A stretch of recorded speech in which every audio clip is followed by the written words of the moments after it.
పార్వతీపురం మున్సిపాలిటీలో మంచినీటి సమస్యకు శాశ్వత పరిష్కారం చూపేందుకు కూటమి ప్రభుత్వం చర్యలు చేపట్టింది. 86 కోట్ల 14 లక్షల రూపాయల అంచనా వ్యయంతో 13.50 MLD సామర్థ్యంతో కొత్త సాగునీటి సరఫరా పథకానికి శ్రీకారం చుట్టారు. బెలగాం ట్యాంక్ వద్ద 500 కిలోలీటర్ల సర్వీస్ రిజర్వాయర్ నిర్మాణానికి ఎమ్మెల్యే బోనెల విజయ్ చంద్ర శంకుస్థాపన చేశారు. రాబోయే తరాల అవసరాలను దృష్టిలో ఉంచుకుని దాదాపు రెట్టింపు నీటి సరఫరా జరిగేలా ప్రాజెక్టును రూపొందించామని ఎమ్మెల్యే తెలిపారు.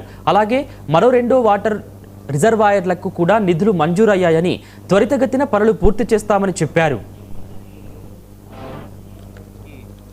పార్వతీపురం మున్సిపాలిటీకి నీటి అడద, మంచినీటి అడద మీ అందరికీ తెలిసిందే.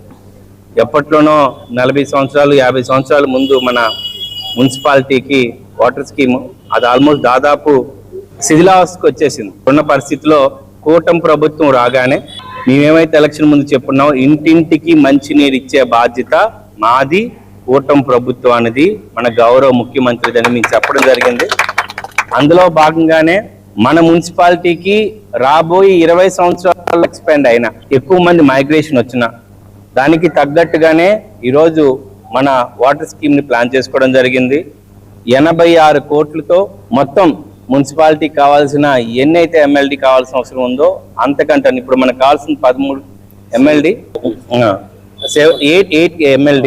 సో మనం దాదాపుగా దానికి డబుల్ తీసుకోవడం జరుగుతుంది. ఇది